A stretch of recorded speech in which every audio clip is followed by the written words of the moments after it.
அனைவருக்கும் வணக்கம். காவிரியின் குறுக்கே மேகதாதுவில் அணை கட்டக்கூடாது அப்படின்னு சொல்லி தமிழ்நாடு அரசு கிட்டத்தட்ட 4 ஆண்டு காலமா உச்சநீதிமன்றத்தில் போராடி வந்துச்சு. இப்போ அந்த வழக்கில் உச்சநீதிமன்ற தலைமை நீதிபதி கவாய் அவர்கள் நேரடியாக கர்நாடக அரசானது இந்த மேகதாது அணையினுடைய முழு திட்ட அறிக்கையை நீங்கள் நீர்வளத்துறைக்கு சமர்ப்பிக்கலாம் அப்படின்னு சொல்லி அவர்கள் ஒரு தீர்ப்பை கொடுத்துட்டாங்க. இது தமிழக அரசுக்கு ஒரு மிகப்பெரிய பின்னடைவாக பார்க்கப்படுது.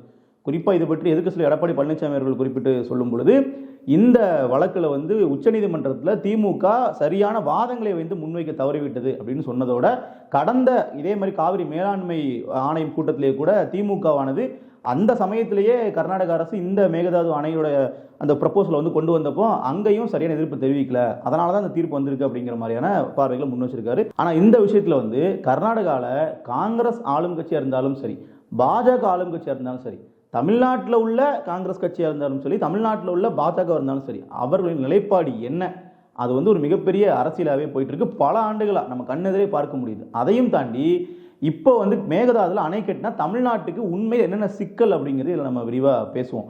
முதல்ல மேகதாது அப்படிங்கிற இடம் சரியா எங்கே இருக்குன்னா, ஒகேனக்கல் அந்த பகுதியிலிருந்து 15 கிலோமீட்டர், தமிழ்நாட்டுக்கு மிக மிக அருகில் தான் மேகதாது இருக்கு. ஆனால் அது கர்நாடகா எல்லைக்கு உட்பட்டது. அதுக்கப்புறம் பெங்களூர், கர்நாடகாவினுடைய கேபிட்டல் பெங்களூர்ல இருந்து பார்த்தீங்கன்னா ஒரு 110 கிலோமீட்டர் தொலைவில் இருக்கு. ஸோ இதெல்லாம் முக்கியமா அப்படின்னா ரொம்ப ரொம்ப முக்கியமானது. ஏன்னா அந்த மேகதாதுல இருக்கு இல்லையா, அங்கே அணை கட்டினாங்க அப்படின்னா தமிழ்நாட்டுக்கு வரக்கூடிய கிட்டத்தட்ட 70 டிஎம்சி, துல்லியமாக 67 டிஎம்சி தண்ணீர் பார்த்தீங்கன்னா தடுத்து நிறுத்தப்படும். அதற்காக இந்த அணையை கட்டப்படுது. அப்போ தமிழ்நாட்டுக்கு தண்ணி தடுத்தவர்கள் என்ன பண்ண போறாங்கன்னு கேட்டிங்கன்னா, இந்த தண்ணியை அப்படியே பெங்களூருக்கு திருப்பி விடுறதுக்கு ஒரு திட்டம் அவர்கள்ட்ட இருக்கு.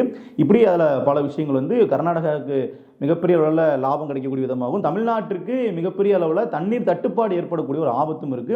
இன்னும் சொல்ல போனா டெல்டா மாவட்டங்கள் இதுல பாலைவனமா மாறது கூட வாய்ப்பு இருக்குன்னு சொல்லப்படுது. காரணம் என்ன அப்படின்னு பாத்தீங்கன்னா, இப்ப கர்நாடகாவானது நமக்கு தண்ணீர் தரமாட்டேங்கிறாங்க, காவிரி நதிநீர் மேலாண்மை வாரியம் சொன்ன அளவை விட உச்சநீதிமன்றம் இவ்வளவு தண்ணி கொடுக்கணும்னு அவர்கள் ஒரு வரையறை கொடுத்த பின்னாடியும் கூட அந்த தண்ணீரை கூட கொடுக்காமல் இத்தனை ஆண்டுகளா அவர்கள் பல பிரச்சனைகள் பண்ணிட்டு இருக்காங்க. இப்ப இந்த இடத்துல அணை கட்டிட்டாங்க அப்படின்னா இதுவரைக்கும் அவர்கள் அவர்களா மனம் திறந்து விடலைன்னா கூட உபரியா சில நீர் நமக்கு கிடைக்கும். இப்ப கிருஷ்ணராஜசாகர் அணை மூலமாகவோ இல்ல கபினி அணை மூலமாகவோ நமக்கு கிடைக்கக்கூடிய அந்த உபரி நீர் கூட இதற்கப்புறம் நமக்கு கிடைக்காம போறதுக்கான வாய்ப்புகள் இதுல இருக்கு. இதுல நம்ம பிரதான சிக்கலா பார்க்க வேண்டிய விஷயம் அப்படிங்கிறது, கிட்டத்தட்ட 177 டிஎம்சி தண்ணீர் கட்டாயமாக நமக்கு கர்நாடகாவானது தமிழ்நாட்டுக்கு கொடுக்கணும் அப்படிங்கிறது உச்சநீதிமன்றத்தினுடைய 2018 தீர்ப்பு.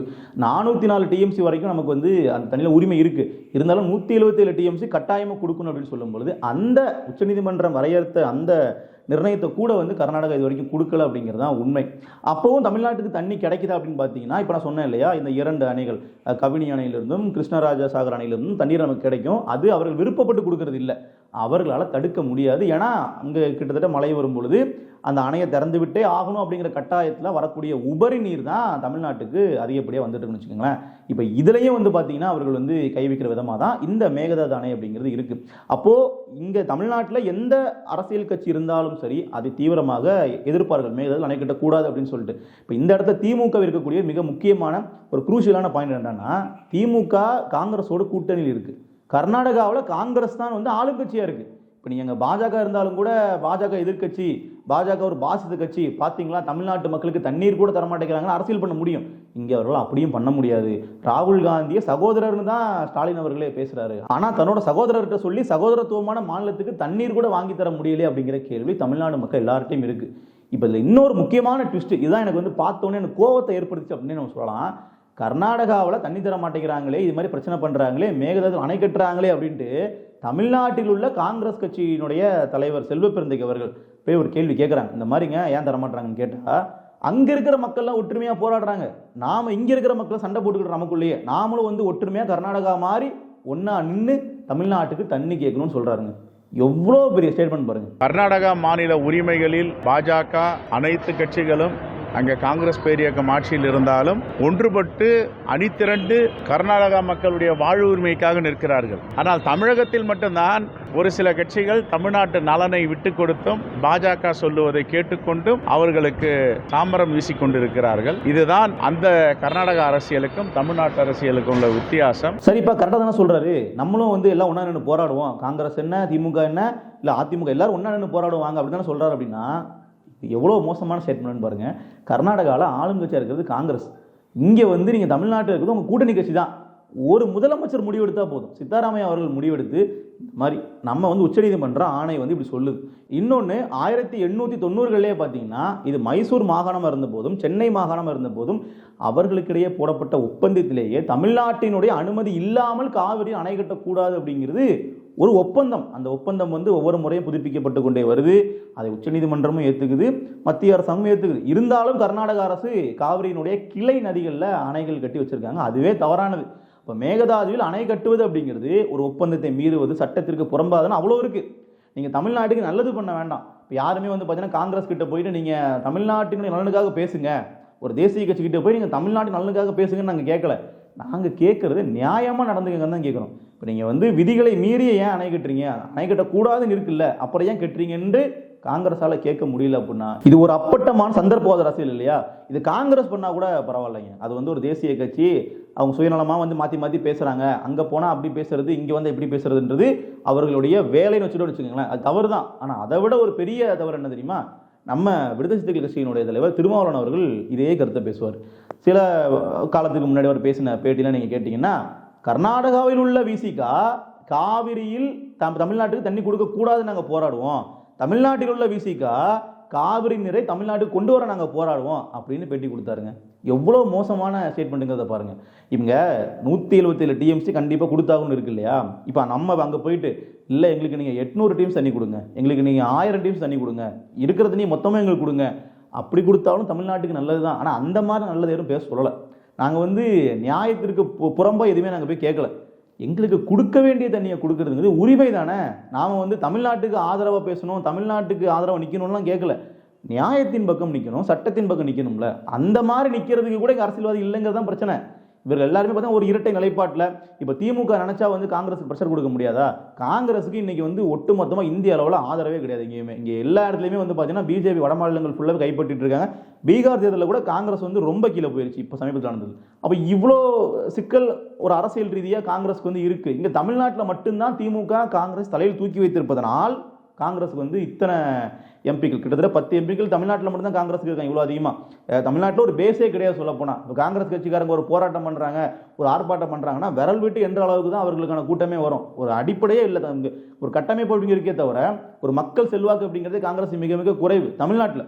அப்படி இருக்கக்கூடிய சூழல்ல காங்கிரஸை வந்து தூக்கி சுமந்து கொண்டிருக்கும் திமுக நினைத்தால் காங்கிரஸுக்கு ஒரு அர்த்தம் கொடுக்க முடியுமா முடியாதா? கர்நாடகாவில் உங்கள் ஆட்சி இருக்கலாம், தமிழ்நாட்டில் நீங்கள் இருக்கணுமா? நாங்கள் சொல்கிற மாதிரி கேளுங்க. ஒரு லாபி பண்ண முடியுமா முடியாதா? நீங்கள் பண்ணலையே. அப்போ இது வந்து தமிழ்நாட்டு மக்களுக்கு செய்யக்கூடிய துரோகம் இல்லையா? திமுக அரசை பற்றி தான் நம்ம கேட்குறோம். அப்போது இது எவ்வளோ சிக்கலாக இருக்குது பாருங்கள். இப்போ திமுகவானது வெளிப்படையாக வந்து மேகதாதுவில் நாங்கள் அணை கட்டி விட மாட்டோம்னு சொல்லி ஸ்டாலின் அவர்கள் பேசுவார், நீர்வளத்துறை அமைச்சர் இருக்கக்கூடிய துரைமுருகன் அவர்கள்லாம் பேசுவாங்க. ஆனால் அதற்கான செயல்பாடுகள் நீங்கள் என்ன எடுத்தீங்க? உச்சநீதிமன்றத்தில் நீங்கள் போராடுறோம், ஓகே.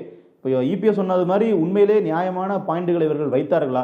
இவர்கள் சொல்கிறாங்க மேகதாதுவில் வந்து பார்த்தீங்கன்னா அணை கட்டிங்க அப்படின்னா தமிழ்நாட்டில் இத்தனை மாவட்டங்கள் வந்து பாதிக்கப்படும், சொல்லப்போனால் அணை கட்டக்கூடாது அப்படிங்கிறது விதிகளிலே இருக்குது. அப்போ தமிழ்நாட்டுக்கும் மிகப்பெரிய அளவில் பாதிப்பை ஏற்படுத்தக்கூடிய வகையில் அமையும், அதனால் நீங்கள் அணை கட்டக்கூடாதுன்ற வாதங்களை உச்சநீதிமன்றத்தில் வைக்கிறீங்க. அது மட்டுமே போதாது இல்லையா? ஏன்னா அங்கே இருக்கிறது பாஜக வச்சுக்கோங்களேன். இப்போ கிட்டத்தட்ட காங்கிரஸுக்கு முன்னாடி பாஜக இருந்தாங்க. 2023க்கு முன்னாடி அங்கே பாஜக தான் ஆளுங்கட்சி இருந்துச்சு. அப்படி இருக்கும்போது நீங்கள் வந்து அது இதுன்னு சொல்லலாம். இப்போ அங்கே வந்து எடியூரப்பா இருக்கும்போது ஸ்டாலின் அவர்கள் நம்ம இப்படி கேட்க முடியாது. அங்கே வந்து பிஜேபி இருக்குங்க, பிஜேபி வந்து எங்களுக்கு எதிரி கட்சி, தமிழர்களுக்கே எதிரியான கட்சி, அவங்க தண்ணி கொடுக்க மாட்டாங்க அப்படின்னு நீங்கள் ஒட்டுமொத்தமாக பிளேட்டை மாற்றி போட்டுருவீங்கன்னு தெரியும். இப்போ ரெண்டு பக்கமும் வந்து நீங்கள் நட்பு சக்தி தான், நீங்கள் ஒன்று மணி தான் இருக்கீங்க. இன்னும் சொல்லப்போனால் கர்நாடகாவில் காங்கிரஸ் வெற்றி பெற்றதே மிகப்பெரிய அளவு கொண்டாடிய ஒரு கட்சி திமுக. ஆனால் அங்கே பிஜேபி என்ன செய்யுதோ அதே விஷயத்தை அச்சு பெசராமல் அப்படியே வந்து காங்கிரஸும் பண்ணுது. அப்படின்னா இவர்கள் யாருமே வந்து தமிழ்நாட்டின் நலனுக்காக சிந்திக்கலை, தமிழ்நாடு நலனுக்காக யோசிக்கல, நமக்கு புரியுது இல்லையா? அதையும் தாண்டி தமிழ்நாட்டு நலனை கூட விட்டுருங்களேன், சட்டப்படி யாரும் நடக்கலை, அவர்களுக்கான அரசியல் ஆதாயத்தின்படி மட்டுமே நடக்கிறாங்க, நமக்கு புரியுதா இல்லையா?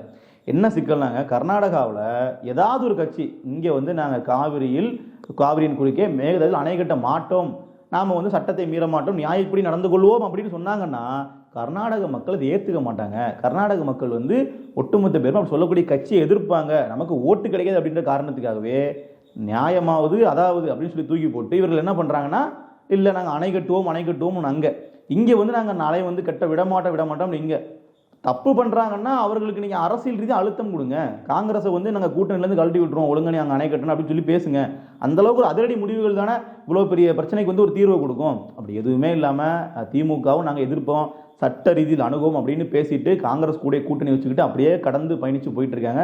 இதை நம்ம தமிழக மக்கள் உற்று நோக்கணும். இதற்கு வந்து தகுந்த பதிலடியை திமுக கொடுக்கணும் அப்படிங்கிறத கேட்டுக்கிறேன். நன்றி.